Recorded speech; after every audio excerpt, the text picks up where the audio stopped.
Da li je ovaj snimak dokaz da su premijer, ministri i vojska prekršili ustav i zakone? Ateisti Srbije tvrde da jeste.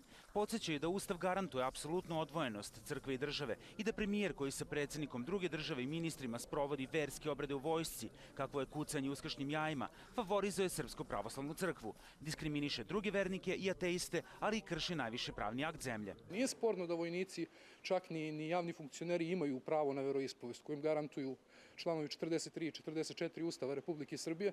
Međutim, ono što jeste sporno jeste da oni to ne mogu da vrše to svoje pravo kao javni funkcioneri. Dakle, oni privatno mogu da slave Uskrs, sve to u redu. Međutim, kao javni funkcioneri oni predstavljaju oličenje države. Država kao takva mora da bude neutralna i to je regulisano svim pozitivnim pravnim propisima. Iz vojske nismo dobili odgovor na pitanja koje su im upućena. Nezvanično nam je poručeno da nema mesta tvrdnjama o favorizaciji jedne verske zajednice i da vojska vodi računa o verskoj različitosti.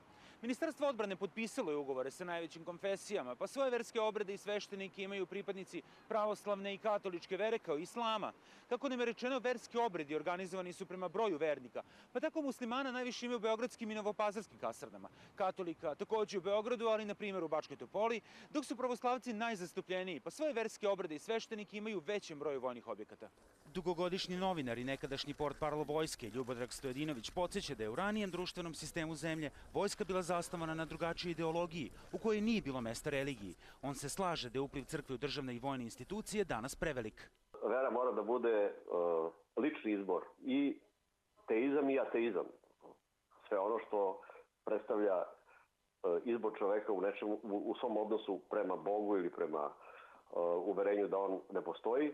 Ali slažem se s tim da u sekularnoj državi crkva nema šta da traži u vojsci, a vojnici mogu da idu u crkvu ako to žele, to je izbor svakog pojedinca. Ateisti Srbije su tokom 2011. i 2013. Ustavnom sudu podneli više inicijativa koje se odnose na, kako kažu, klerikalizaciju i gušenje sekularnosti države, ali tvrde da ni jedan od tih zahteva nikada nije uzeto razmatranje. Nikola Radišić, N1, Beograd.